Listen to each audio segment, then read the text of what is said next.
Nagaanis nifatoo akkam jirtu kabajamtoota hordoftoota keenya. Sagantaan kun sagantaa fayyaa Dooktara Koo jedhu karaa ITV Afaan Oromoo torbanitti yeroo tokko isin biraan geenyudha. Sagantaa keenya kana keessattis dhimmoota fayyaa garaagaraa, fayyaa daa'immanii, fayyaa dubartoota ulfaa, fayyaa waliigalaa, akkasumas immoo odeeffannoowwan dhibee xiinsammuu wajjin wal qabatan kan isin biraan geenyu ta'a jechuudha. Akkuma beekamu sagantaa keenya keessattis dhimmoota garaagaraa kaafnee isin biraan gahaa turuun keenya ni beekama.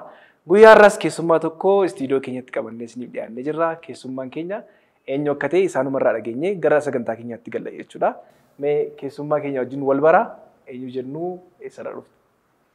Dursaa Guddaa Galatoomii. Ani maqaan koo Dooktar Guddataa Taaddaleen jedhama. Ogeessa ilkaanii fi barsiisaa yuunivarsiitiiti. Ani kanan barsiisu yuunivarsiitii Dambidollooraati. Amma immoo kiliinikaa jalqabeen jira. Magaalaa Boraayuutti jechaan jira. Kana fakkaata. Galatoomii Dooktar. Egaa guyyaa har'aa dhimmi nuti waliin ilaallu mee suuraa wayii iskiriinii irratti isin agarsiifna. Suuraa kana sekondii 10 ilaalaatii maaltu isinitti argama?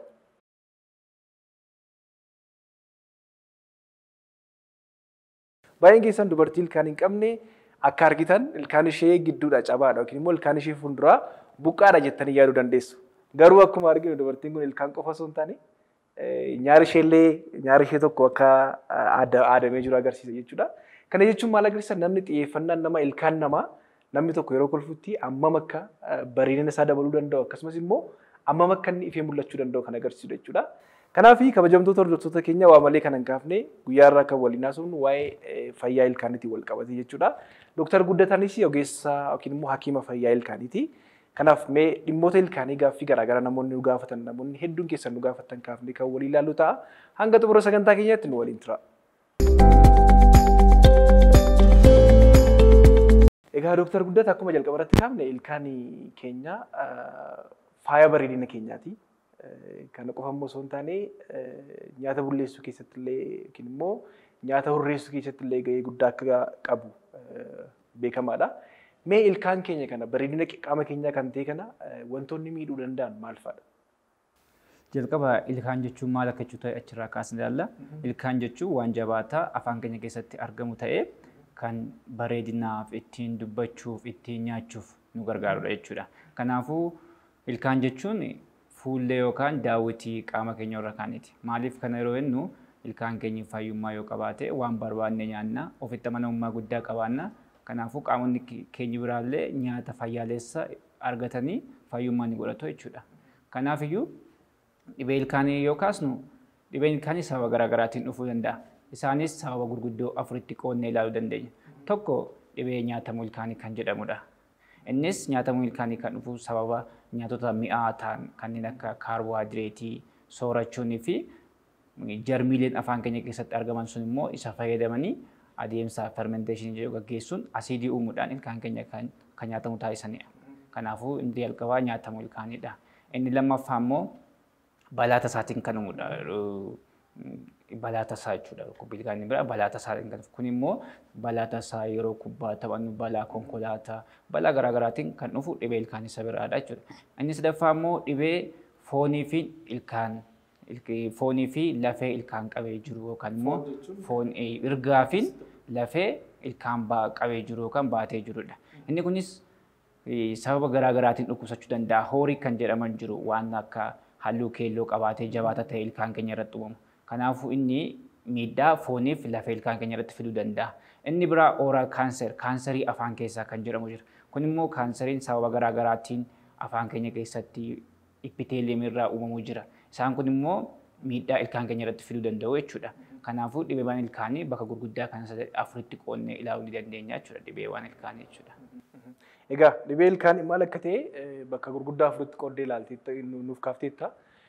Dhimma nyaatamuu ilkaanii yookiin immoo caccabuu ilkaaniis kaafteetta. Dabalataan immoo ilkaan keessattis immoo wantoonni keelloo fakkaatan maxxanuun kunniin kanneen lafee fi akkasumas immoo foon yeroo baay'ee girgiddaa ilkaanii jedhu namoonni baay'een keenyan ilkaanii yoo jenne jechuun kun akka keenyan ilkaanii hojii kan wal qabatu akkasumas immoo kaanseriin illee afaan keessaa illee kan wal qabatee akka jiru nuuf kaafteetta. So bakka garaagaraa kanatti qoodnee ilaaluu dandeenya. Namoonni baay'een dhibee ilkaanii yeroo jedhamu ilkaanuma dhukkubbii qofatti kaasanii ilaaluu akka isaan hin qabne kan nuuf kaaftee. Egaa wantoota jalqaba irratti kaafte keessaati wantoonni ilkaan keenya miidhuu danda'an bal'inaan mee kaasnee akka irratti taasifnu hin barbaanne ammasii wantoota mi'aa jetteetta.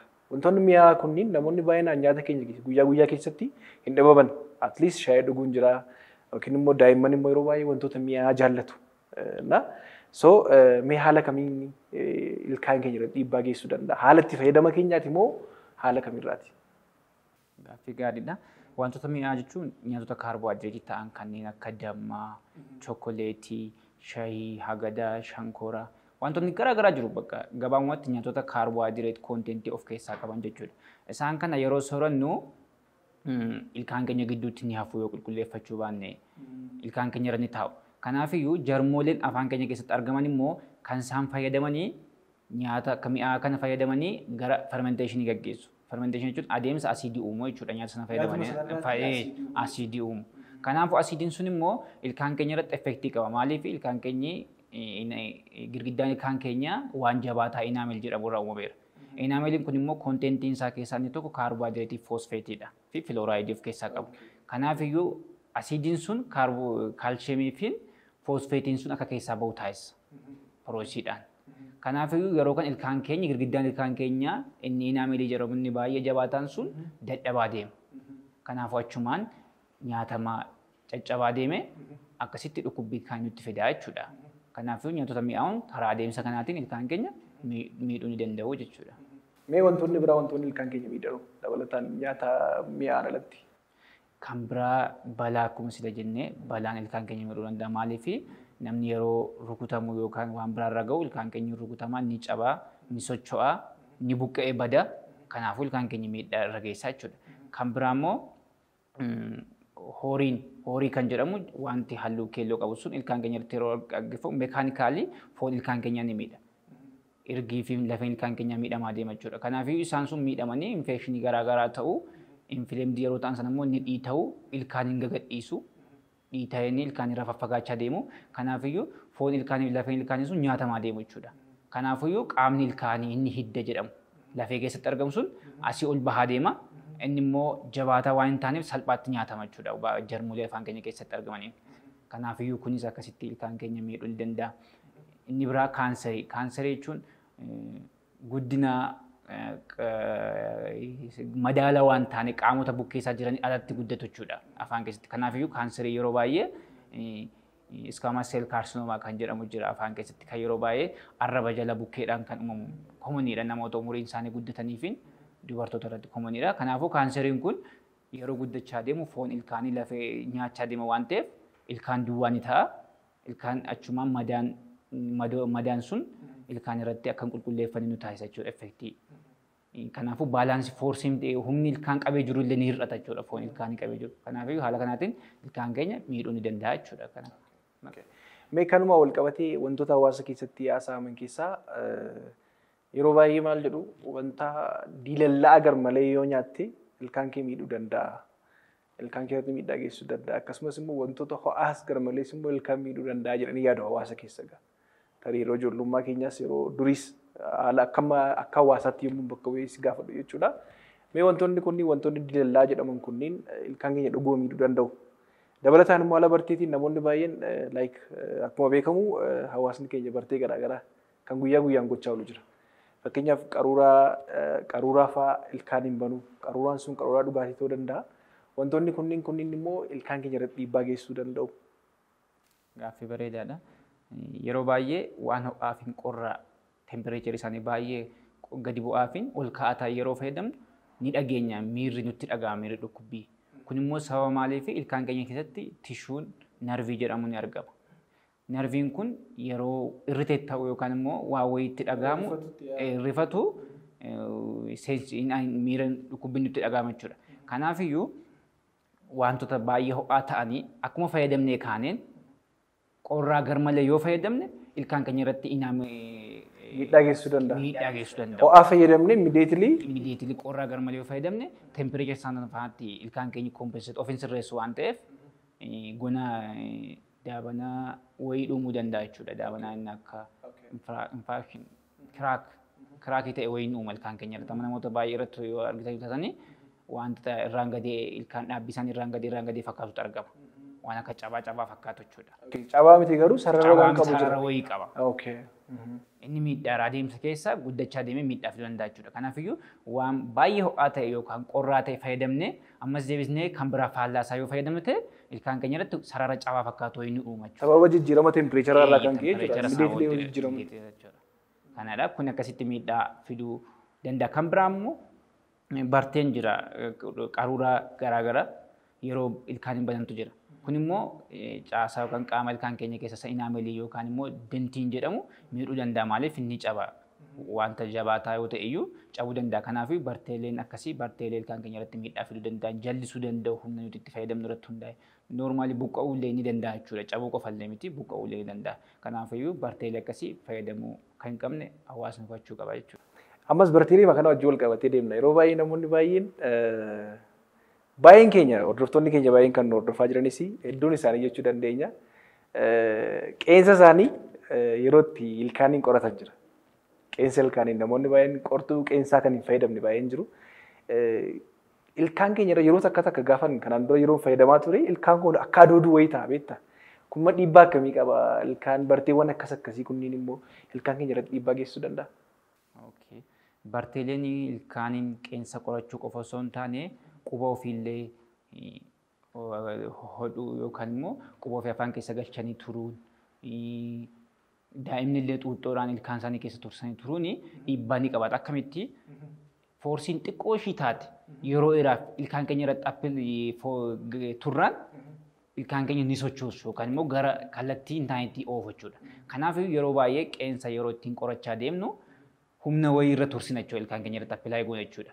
Kanaaf ilkaan keenya yeroo baay'ee namoonni akkasii ilkaan isaanii gara fuulduraatti jechuu danda'a jechuudha. Inni olii fuulduratti inni gadi immoo keessatti ta'a jechuudha faallaa humna. Inni olii keessatti inni olii alatti jedha qeensa. Maaliif qeensa akkasitti qabna waan ta'eef inni olii alatti jedha. Bartee maan baay'ee namoonni quba isaanii hodhan yookiin xuuxan jiru. Daa'imman illee dabalatee jechuudha. Kanaaf isaan ilkaan isaanii inni fuuldura olii yeroo baay'ee fuulduratti jedha jechuudha. Fuulduratti jedha. Riiseechiin murteessaa yeroo daqiiqaa guyyaatti namni daqiiqaa murtaa'aa ol ilkaan isaa irratti humna gaggeessaa yoo ture ilkaan sun kallattii isaan irra deema jechuudha. Kanaaf ilkaan nama jallisee hambisaa gidduu isaatti immoo bakki duwwaan akka uumamu illee ni taasisa jechuudha. Ilkaan namaa gidduutti akka bakka duwwaan uumamu illee ni taasisa jechuudha. Kanaafuu barteeleen kun godhamuu hin qaban barteelee miidhaa geessan jedhamanii ramadamu. Kanaafuu wantoonni akkas akkasii shaakalamuu hin qaban jechuudha. Baay'ee galatoomii ibsa bal'aa nuuf kennite. Kan biraan immoo yeroo baay'ee namoonni baay'een dhukkubbii ilkaanii. Yeroo ilkaan tana dhukkubadhee kan afaan maratee kan deemu jira. Akkasumas immoo kan sadarkaa hojii hojjechuu nama dadhabsiisutti illee kan geessisu jira. Mee dhukkubbiin ilkaanii kun maal jechuudha? Dhukkubbii ilkaanii kana immoo wantoonni nama saaxilan maal fa'i? Dhibeewwan ilkaanii baay'ee akka ta'an jalqaba irraa kaasnee nutti himteetta. Ilkaan tokko kan nama dhukkubu, ilkaan fayyaa namni normaalii qabu, ilkaan isaa kan dhukkubu sababii maalirraa kan ka'edha? Gaaffii bareedaadha.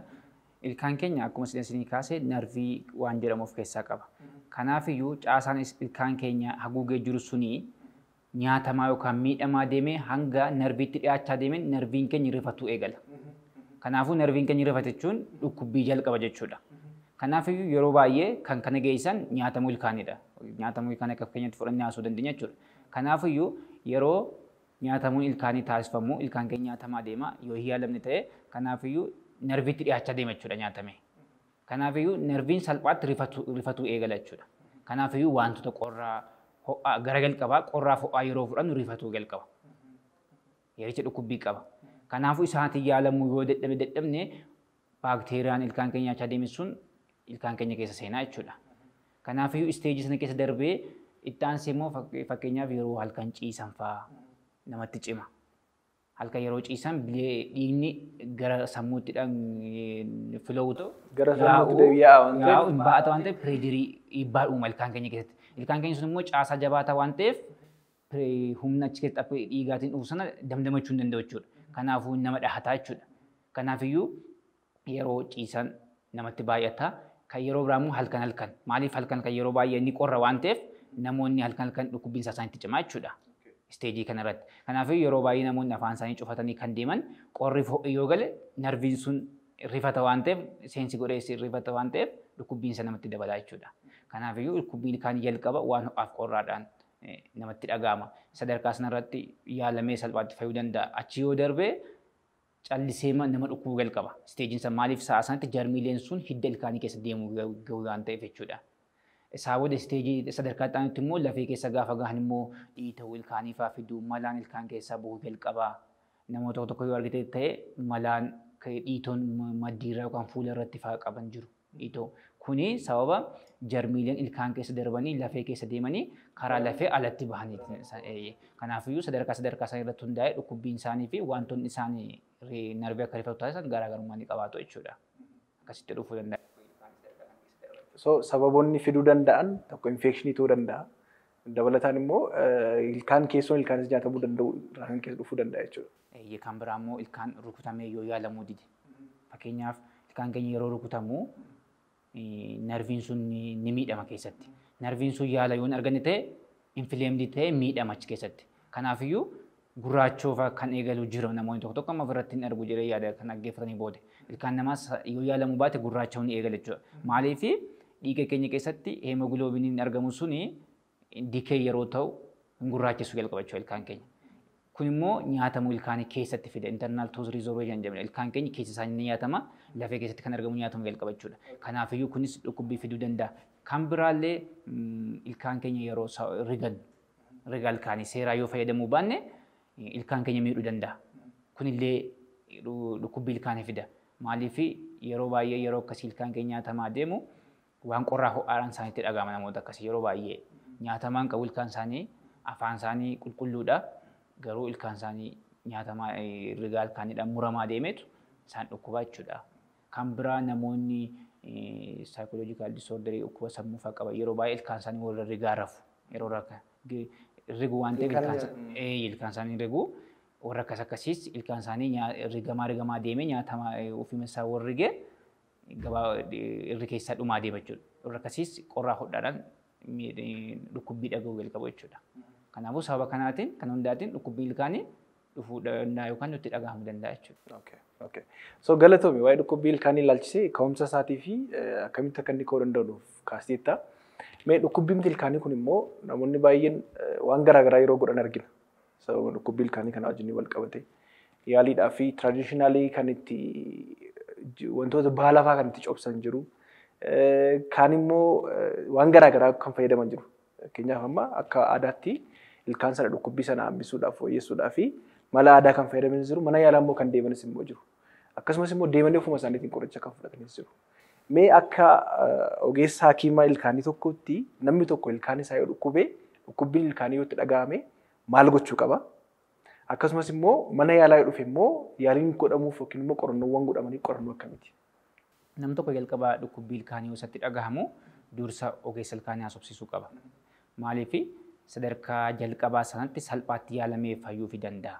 Akkuma dhukkuba kamiiyyuu dhukkubni ilkaanii hanga turaa deemeen carraa yaalamee fayyuu isaa dhiphachaa deema jechuudha.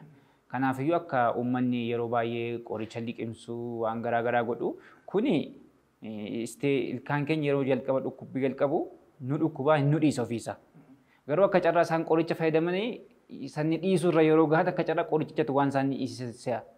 Waan ciniinan sana garaagaraa dhiisisa garuu miti. Akka carraa ta'e walirra fide isaadha. Dhukkubbiin ilkaanii wantoonni nutti kaasuun nutti kaasa yeroo muraasaa booda wantichi nutti kaasuun yoo dhiisne irratti nu dhaabata jechuudha. Turtii qaba isteejii fi gosa isaanii irratti hundaa'anii akkas ta'u.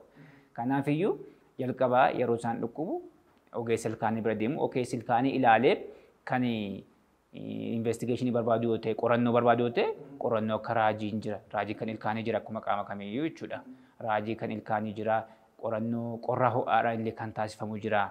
Kanaafiyyuu isarratti hundaa'ee ogeessi ilkaanii sun ilaalee yoo isaan barbaachisan ta'e akkasumatti ilaalee beekuu danda'a kilinikaalii.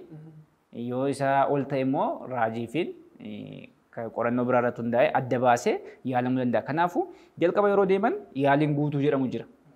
Dhukkubbiin ilkaanii sun salphaa yoo ta'e baay'ee hin nyaatamne yoo ta'e baay'ee hin miidhamne yoo ta'e guutamee fayyuu danda'a. Sadarkaa kanatti ilkaan kun baay'ee hin miidhamne waan ta'eef yaalamee illee umurii guutuu turuu danda'a jechuudha ilkaan kun. Kanarra darbanii erga turee yoo dhufan garuu dhukkubbiinsaa kan hin dhaabanne yoo ta'e yaalii hidda ilkaanii kan jedhamu jira. Keessoo ilkaan isaatu yaalama jechuudha. Ilkaan sun keessi isaa hin banama, narviinsaa, jarmiileensaa ni miicama. Erga miicamee deddeebi'anii miicatanii booda keessi isaa erga fayyee fi ni guutama jechuudha ilkaan sun deebi'ee. erga keessi isaa sunis miidhame. Root canal treatment kan jedhu. Yaalii hidda ilkaanii jechuudha. Kanaafuu yaalii saxxaamu ta'a. Kanarra darbee garuu dafanii yoo dhufuu dhiisan erga baay'ee miidhame yoo ta'e filannoon jiru buqqisuu qofa yeroo ta'u jira jechuudha. Kanaafiyyuu namni kamiyyuu yeroodhaan yoo kilinika ilkaanii dhufe yaalamee salphaatti fayyuu danda'a. Yoo turee dhufe garuu yaalii ilkaanii jiru sun filannoon isaa buqqa'uu qofa ta'a jechuudha. Kanaafiyyuu akkasitti hubachuu qabu jechuudha. Hawaasni keenya kanaaf ilkaan keenya yaalamee fayyuu danda'a jechuudha. Okay.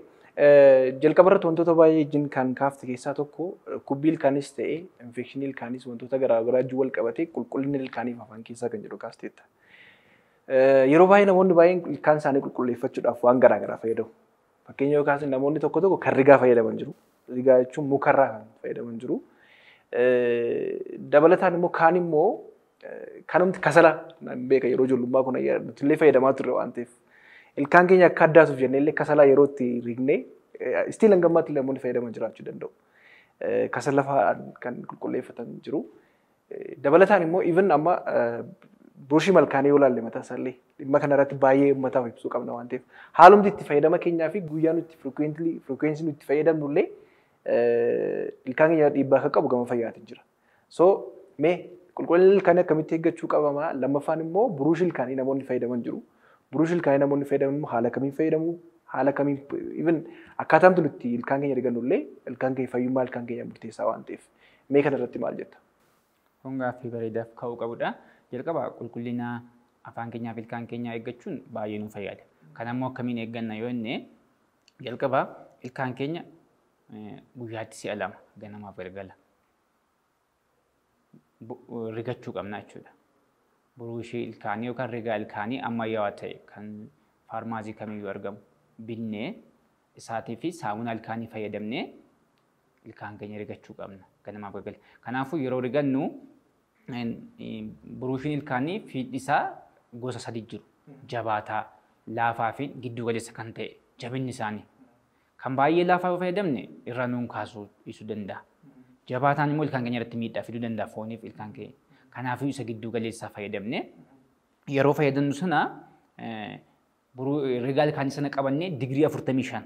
Akkuma suuraa irratti argaa digirii 45 sanaatiin goone circular maloota garaagaraa jiru garuu malli beekamaa fi geengoo goone ilkaan keenyarra sirriitti sekeendii muraasaaf ilkaan tokko isaa irratti ilkaan keenya karaa alasaa irra keessa isaa iddoo nyaannu isaa fi keessaan akkasitti riganna daqiiqaa 2 hanga 3 jechuudha.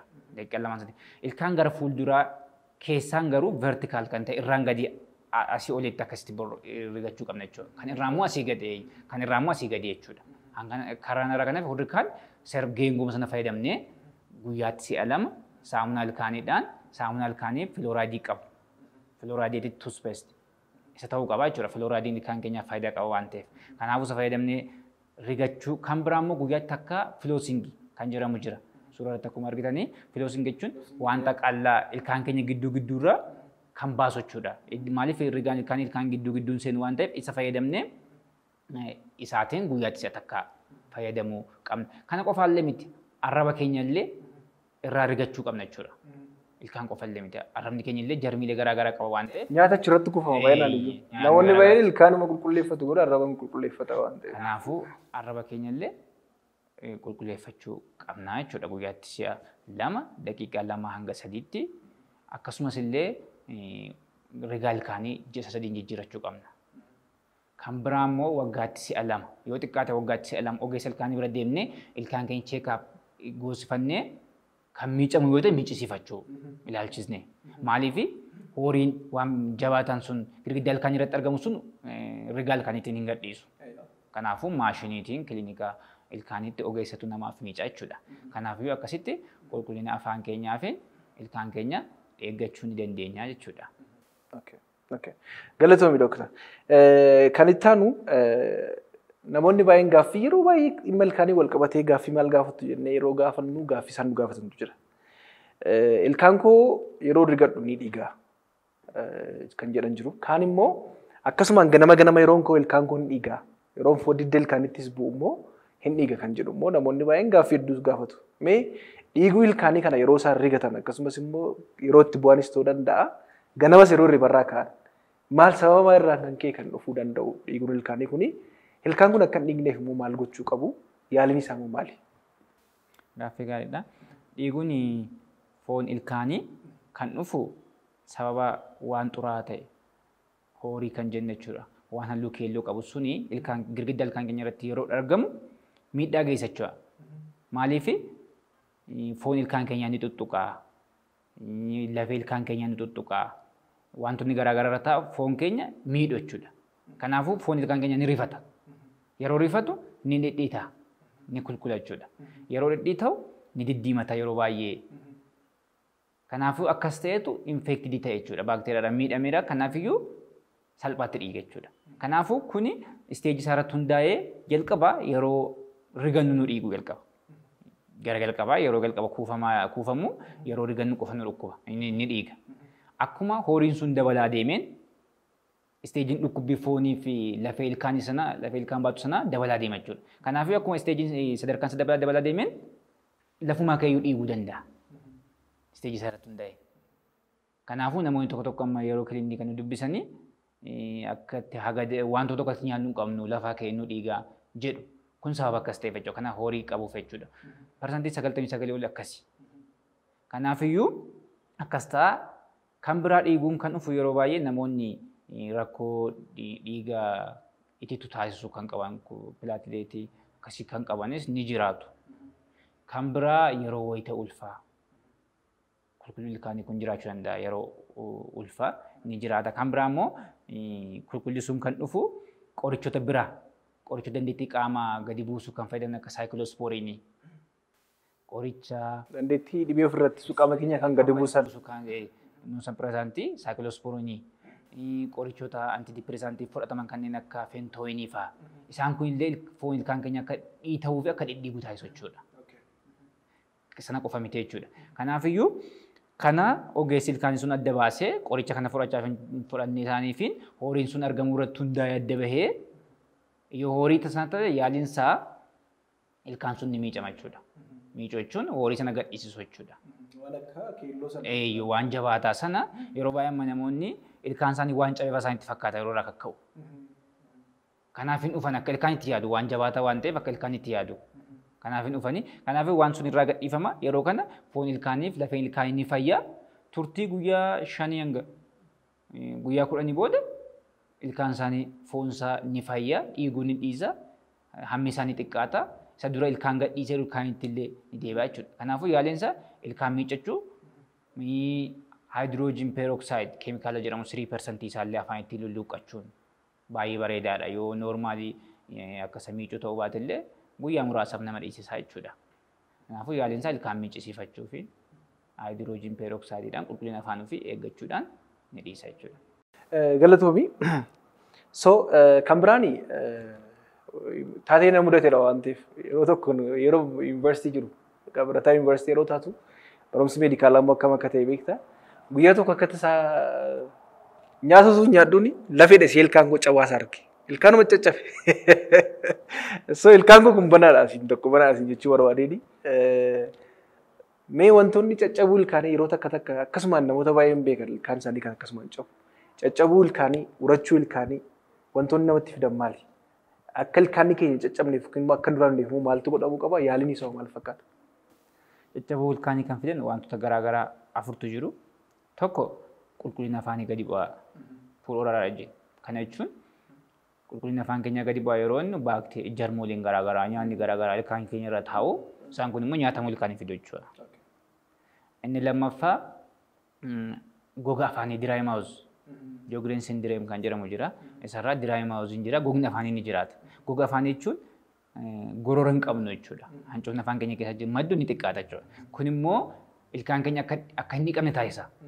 Gorora afaan keenya keessa jiru. Gororri jiraachuun iyyuu ilkaan keenya irra nyaanni akka hin teenye akka dhiqamu taasisa jechuudha. Kanaaf gogni afaanii gorora akka hin jirre ilkaan keenya irra wantoonni jiran akkuma jiranitti ta'u jechuudha. Nyaatonni haftee qaban ta'aniitu ilkaan keessa salphaatti akka nyaatamu taasisa jechuudha. Karaa biraa low fluoride intake fluoride gadi xiqqaa yookaan immoo dhabuu jechuudha. Kanaafuu yeroo baay'ee sababa garaagaraatiin fluoridein xiqqaachuu danda'a. Inni noormaalii 1 milligram per 1 liter of water ta'uu qaba. Kanaafuu kanaa gadi yoo ta'e fluoride nuti intake goonu kanaa gadi yoo ta'e ilkaan keenya hin jabaatu jechuudha. Kanaafuu hin jabaatu salphaatti caccaba jechuudha. Kan biraa nyaatota fuduraa fi muduraa madaalawaa ta'an nyaachuu yeroo baay'ee nyaatota mi'aa ta'an nyaachuu dhiisu baay'inaan soorachuu dhiisu. Baaqlaawaa Dirreedawaa akkasuma dabalee dhiisuu. Kanaafuu isaan kuni ilkaan akka nyaatamu nuti fidee jechuudha. Kanaafiyyuu jeeneraalii warra kana yoo ilaallu walitti finnee yeroo ilaallu qulqullina afaan keenyaa eeggachuu fluoride madaalawaa ta'e fudhachuu yoo akka carraa afaan keenyaa dhukkuba goga afaanii qabaanne immoo yeroo baay'ee bishaan lulluuqqachuu maaliif uumamaan takka hormuu wantoonni gilaandiin xannachi goroora maddisan dhabuu danda'u yookaan xiqqaachuu danda'u isaan maddisan. Kanaafuu qoricha fayyadamnee yoo dabaluu dadhabne bishaaniin baay'inaan lulluuqqachuu irra deddeebinee afaan keenya yookiin immoo yeroo nyaata nyaanne kaan immoo sirriitti qulqulleeffachuu kan biraa nyaata muduraa fi fuduraa adda addaa fayyadamuu yoo nyaata mi'aa nyaanne kaan immoo qulqulleeffachuu kana goonee kan hambisuu dandeenya jechuudha. Ilkaan salphaatti caccabu hir'isuu dandeenya jechuudha. Okay. Tole galatoomii doktara. Mee gara dhumaatti yeroo baay'ee egaa waan tokko jira. Sesseeqii kokkolfii tuuma ilkaan keen argaadha artistiin tokko gaafa sirbu. Yeroo ammaa kana immoo faashinii ta'eera sesseeqii kokkolfii bireesii ilkaan keen argaa waan kan jedhamutti waan jijjiirame natti fakkaata. Namoonni baay'ee yeroo laallu namoota hedduudha almost ilkaan isaaniitti bireesii godhatanii yookiin immoo sibiila ilkaan isaaniitti godhatanii kan deeman jiru hedduun isaanii. Mee bireesiin ilkaanii kunii tokkummaan laan jedhee bareedinaaf godhatu moo maaliif godhatu ilkaan kanaa kan jedhu jira. Tarii bareedinaaf ta'uu danda'a akka gummaa keetti ibsuu dandeessaa. Namoonni hedduun yeroo isaatti bireesii kun immoo hiituu ilkaanii fayyadaman jiru. Bireesii ilkaanii kana fayyadamuun faayidaan isaa maali? Maaliif gargaara? Fakkeenyaaf akka ogeessa hakiima ilkaanii tokkootti nama tokkoof ilkaaniif isaa bireesiin kan godhamu yoo maal ta'edha? Bireesii jechuun sibiila ilkaaniitti hidhamee yookaan immoo gosni biraa kan uffatamu jira. Invisiliin jedhamu jira kan uffatamu godhamee ilkaan jajallatee jiru walirraa faffagaatee jiru. Walumaa galatti ilkaan akka malee biqilee jiru kan sirreessu jechuudha faayidaa. Bireesii jechuun ilkaan akka malee biqileeru. Akka malee yeroo biqiloonni bakka dhabanii tokko irraa keessatti tokko jalatti biqiluu danda'a. Bakka isaa malee biqiluu danda'a. Naanna'uu danda'a. Gabaabbachuu danda'a. Dheerachuu danda'a ilkaan suni. Walirraa fagaachuu danda'a. Kana hunda kan qabu sirreessuuf fayyadamna jechuudha ilkaan. Kanaafuu yeroo kana fayyadamnu indikeeshinii mataasaa qaba jechuudha. Malee caalchisnee hin fayyadamnu noormaali ilkaan bareechuuf ni fayyada. Yaa ilkaan namaa yoo sirrate ni bareeda. Kanaafuu sababa kanaattidha bareedinaaf kan godhatan. Ilkaan walirraa siqefaa deebisa. Walitti harkisee sirreessa. Ilkaan wal yaabbatee jiru immoo walirraa harkisee gidduu akka galu taasisa. Isa gubbaatti biqilee harkisee gadi galcha. Isa keessattis biqilees harkisee indikeeshinii mataasaa qaba. Isa ogeessa diiteelii qaba. Kanaafuu bireesii jechuun wanta ilkaan jajallate yookaan immoo ilkaan akka malee biqile sirreessuu danda'u jechuudha. Kanaafuu yeroo kam godhannaa yoo jenne noormaalii indikeeshinii umriin limitiin qabu noormaalii jeeneraalii limitiin qabu umrii kamittuu ta'uu danda'a. Garuu bareedaa kan jedhamu best time kan jedhamu umrii 12 hanga 18 yoo ta'e best maaliif sa'a sanatti umurii namni itti guddina irra jirudha. Guddina lafeen namaa guddata. Kanaafuu boca lafee namaallee jijjiirachuudha bireesiin. Ilkaanii qofa miti. Boca lafee ilkaan baatee jiru jijjiira waan ta'eef fuula namaallee sirreessa jechuudha. Boca fuula namaa. Kanaafuu nama bareecha jechuudha. Kanaafuu yeroo sanatti yeroo namni itti guddina irra jiru waan ta'eef guddina lafeellee dabaluullee dhisuu danda'a jechuudha. Kanaafiyyuu akkasii sirreessuu danda'a. Karaa biraa ilkaan namaa kan inni akka malee biqilu sababa garaa garaatiin. Tokko sila akkuma inni bartee miidhaa qaban quba hodhuu kan xuuxuu qeensa ittiin qorachuu wantoota akka kobbee ciniinnee turuu kun sababa tokkodha. Kan biraa immoo ilkaan ijoollummaa yeroo isaanii malee buqqa'u. Ilkaan ijoollummaa yeroo isaanii malee yoo buqqa'anis ilkaan keenya tartiiba isaa otoo hin eegin biqilaa bakka isaa malee biqila jechuudha. Kan biraa immoo guddinni lafee fi ilkaanii baalaansi ta'uu didu. Hammi ilkaan keenyaa fi hammi lafee keenyaa wal qixa yoo ta'uu dide fakkeenyaaf lafeen keenya yoo guddate ilkaan keenya yoo xiqqaata gidduu isaa bakka duwwaan ispeesiin jiraachuudha. Yoo lafeen keenya immoo xiqqaate ilkaan keenya immoo saayiziin isaa guddate immoo yookaan noormaali ta'e immoo wal yaabbatu jechuudha bakka itti biqilan dhabu waan ta'eef. Kanaafus umurii 12-8 kanatti kan sirreessuun ni danda'ama jechuudha. Lafeen namaa akka umuriin akka guddatu stimuleet gochuun ni danda'ama jechuudha. Kanaafuu umuriin isaa umurii akkasitti otoo hojjetamee bareedaadha. Waggaa 12 gaditti ni eeyyamamu jechuudha. Waggaa 12 gaditti ilkaan ijoollummaatu buqqaan hin dhuman. Umura fakkeenyaaf ilkaan pirimoraal jedhamu waggaa 10-12 gidduutti kan biqilu. Kanaafidha isaatti kan inni indaan jechuudha 12 gadi. Sababa kanaafiyyuu umurii kanatti bareedaa ta'a jechuudha yeroo hojjetamu. Fakkeenyaaf argitee ta'uu danda'a ilkaan dhumaa yeroo baay'ee kan nama baay'ee akka malee biqila. Ilkaan dhumaa inni gadis inni olis yeroo baay'ee. Yeroo sanuma dhukkubullee jira yaa. Inni kun yeroo baay'ee kun amma hawaasa keenya barsiisa jedheen argaan oola waan ta'eef guyyaa guyyaatti. Yeroo baay'ee dalga jallatee biqila. Dalga jallatee sababa kanaafi nyaata gidduutti hin qabata jechuudha. Nyaanni gidduu seenaa isaa fi ilkaan sasalphaanii jiru gidduu. Kanaafuu ilkaan inni itti inni sababa salphaatti nyaatamu. Kanaafuu bireesiidhaan yeroodhaan lafeen sun akka inni maaliif bakka dhabeetu achitti dabalatee biqile. Lafee isaa hanqateetu dalga jallatee biqile. Kanaafuu otoo bireesiidhaan sirrachuu danda'a jechuudha. Kanaafuu bireesiin faayidaa kana qaba jechuudha. Okay. Tole galatoomii gara xumuraa irratti dhimma ammas dhimma ilkaanii bareechuu bireesii kanaan wal qabate namoonni bireesii ilkaanii godhatan of eeggannoo akkamii fa'aa gochuu qabu yeroo baay'ee namoonni bireesii ilkaanii godhatanii mallattoo garaagaraa fa'aa yookiin immoo laayik ilkaan dhukkubbii yookiin immoo fooliin isaaniillee baduu danda'a kanaaf of eeggannoo akkamii godhachuu qabu bireesii erga godhatanii booda bireesiin sun immoo baruma ammamirra tura. Fakkeenyaaf nama ilkaan isaa gargar fagaate tokko yookiin nama ilkaan isaa jallate tokkoof yoo godhamu hangamiif kan inni irra turu ogeessa fayyaatu ilaalee murteessa moo yeroo murtaa'aa mataa isaa qaba. Gaaffii gaariidha. Bireesii yeroo godhatamu keezonni jijjiiru. Keeziin salphaatti dhuman jiru. Keeziin yeroo dheeraa fudhatan jiru. Kanaafuu keezii isaa irratti hundaa'ee keeziin sun immoo lafeen namaas murteessaadha. Lafeen nama tokko jabaataadha. Ilkaan akkaataa gaariidhaan deemsuu hin danda'amu. Kanaafiyyuu averejilii ji'a 6 hanga waggaa 2 jira. Averejilii ji'a 6 hanga waggaa 2dha. Kanaafuu keezii sana kan murteessu ogeessanadha jechuudha ilaalee. Salphaamoo ulfaataadha kan jiru jira jechuudha. Kanaafuu kan ji'a 6 xumuu danda'u fakkeenyaaf keeziin akka ilkaan naanna'ee jiru deebisuu ilkaan walirraa fagaatee jiru walitti harkisuu keezii salphaadha. Salphaatti deebuu danda'u jechuudha. Garuu ilkaan kiroodid ta'e baay'ee wal tiiqee wal yaabbatee jiru yeroo sirratu ilkaan buqqisuu gaafachuu danda'a. Maaliif ilkaan inni jiru sun iddoo itti galu yoo hin qabu ta'e ilkaan biraa buqqifama jechuudha. Kanaafuu bakka ilkaan buqqee sanaa immoo ilkaan harkisanii galchu. Isa bukkee jiru bakki sun cufamuu qaba. Kanaafuu keeziin akkasii ni tura jechuudha. Kanaafuu keezii sana ogeessanatu murteessa. Hordoffiin namni sun godhus murteessaadha. Hordoffiin namni fayyadaman bireesii sanaa godhu fakkeenyaaf ji'a 6 dhufuu qaba. 7 hanga ji'a 1 gidduutti deddeebuu qaba. Kanaafuu namni suni kana gidduutti dafee hin deddeebi'u taanaan hin tura taanaan ammasumaan turaa deema jechuudha. Maaliif yeroo aktifeet godhan yennaa shiboo sanatti jijjiiranii guyyaa 7 humnatti appilaayee humnatti taasisa. Guyyaa 7 booda boorrii moodeliitti ta'a jechuudha lafee fayyu. Kanaafuu shiboon itti jijjiiramu sun guyyaa 7 qofa fayyaddi.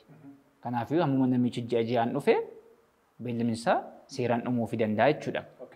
Kanaafuu kana fakkaataa jechuudha haalli itti dhumaatii isaa keessa irratti hundaa'e ogeessatu murteessaa jechuudha. Inni miidhaan isaa fakkeenyaaf bireesiin saayid effektii mataa isaa qaba miidhaa mataa isaa qaba jechuudha. Ilkaan socho'uu danda'a. Maaliif foorsiin humni madaalawaa taane humni sun shibootti irratti ta'an sanarraa dhufa. Shiboon sun jalqaba shiboo qal'aa yoo fayyadamne humna xiqqaa ta'e yeroo dheeraaf turu irratti gaggeessa jechuudha shiboon sun.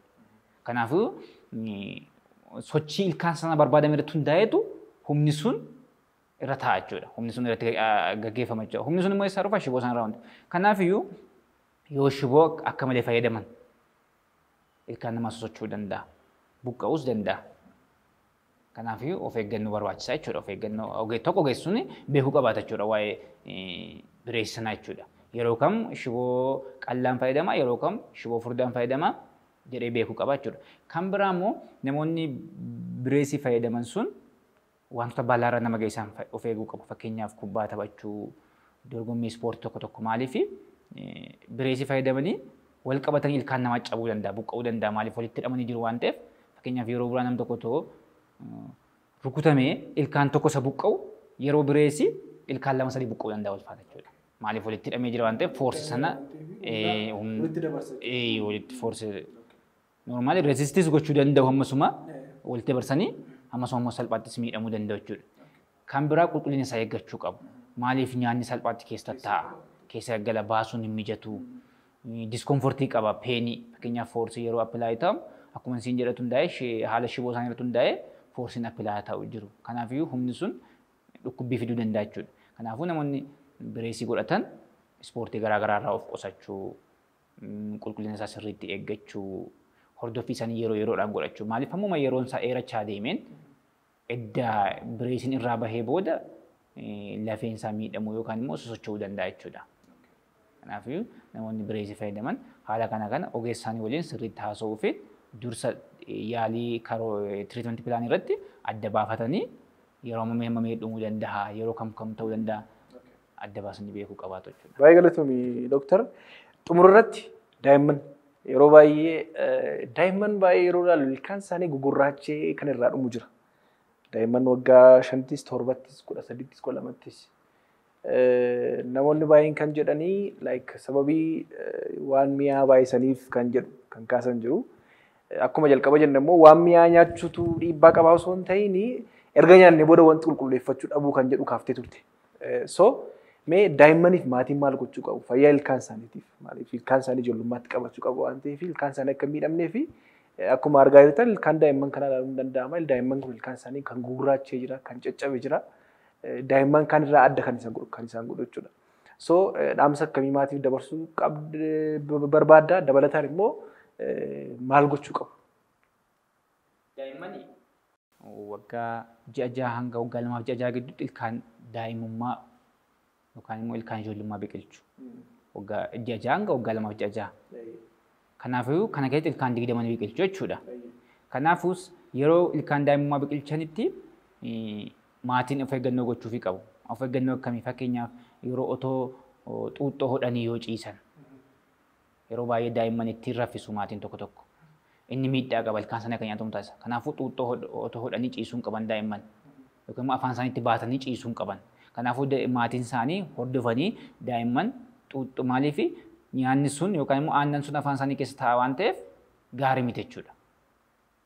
Akka qulqullina isaanii eegganii taasisaa jechuudha. Afaan isaanii xureessa jechuudha. Irratti goggaa otoo hodhanii ciisuu irratti goggaa jarmooleen sun salphaatti akkas godhu jechuudha. Kanaafuu jalqabaa xuuxxoo otoo hodhanii ciisuun qabanii yoo ciisan irraa fuudhuu qabu maatiin akkas gochuu qabu jechuudha. Inni biraa saamunaa ilkaanii filooraayidii baay'ee filooraayidii of keessaa hin qabne.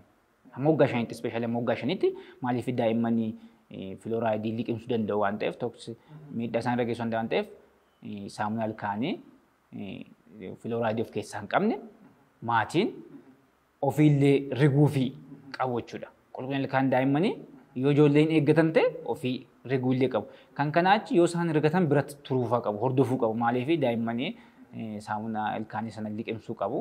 Isaan miidhuu danda'a waan ta'eef jechuudha. Irratti isaan gochuu danda'a jechuudha. Rifachuuf fida. Kanaafiyyuu maatiin ilkaan daa'immanii isaanii qulqulleessuu qabu. Yoo nyaatan illee filoos gochuu yookaan immoo gidduu ilkaan irraa baasuufii qabu, riguufii qabu jechuudha. Kanaafiyyuu ilkaan daa'immanii amma waggaa 6tti ilkaan ijoollummaati jechuudha. Kanaaf osoo yeroon isaan gahee yoo ilkaan ijoollummaa buqqa'e ilkaan nama guddaa sirrii ta'een biqilu jechuudha. Maaliif tartiiba isaanii malee biqilanii bakka wal saamu jechuudha. Bakka isa tokko jalaa qabata jechuudha. Maaliif iddoo tokko yeroo buqqisnu inni nama guddaa biqile sun bakka sanatti muuftaa galaa deemaa jechuudha bakka. Kanaafiyyuu bakka wal jalaa qabachaa deemu waan ta'eef ilkaan daa'immanii eegamuu qabu. Yoo akka carraa jiraate ogeessa ilkaanii haasofsiisanii sirrachuu kan danda'u jira. Karaa sirratuun qabaa. Sirreessuun danda'ama jechuudha. Kanaafuu maatiin akkasitti ilkaan daa'imman isaanii yoo eeggatan bareedaadha jechuudha. Tole galatoomii dooktar dhimmoota fayyaa ilkaanii wal qabatee odeeffannoo bal'aa waan nuun geesseef akkasumas immoo namoota hawaasa keenya waan barsiiteef guddaa galatoomii siin jenna. Akkasumas immoo istuudiyoo keenyatti argamtee odeeffannoo guddaa akkasii waan nuun laatteef guddaa galatoomii. Anillee guddaa galatoomii siin jedha. Maaliif yoo ta'e hawaasa keenya mata duree garaagaraa dhukkuboota garaagaraa fuutee hawaasa keenya barsiisaa jirta, dandeessa carraaqaa jirta. Kanaaf guddaa galatoomi jedha ulfaadha. Tole galatoomi. Egaa kabajamtoota hordoftoota keenyaa dhimma fayyaa ilkaanii ilaalchisee turtii nuti hakiima ilkaanii Dr. Guddataa wajjin hin goone kana fakkaata. Turtii keenya keessattis barumsa guddaa akka argattan abdii guddaan qaba. Torban nuuf mata duree biraan hanga walitti deemutti nagaan nuuf tura. Fayyaan dhabina.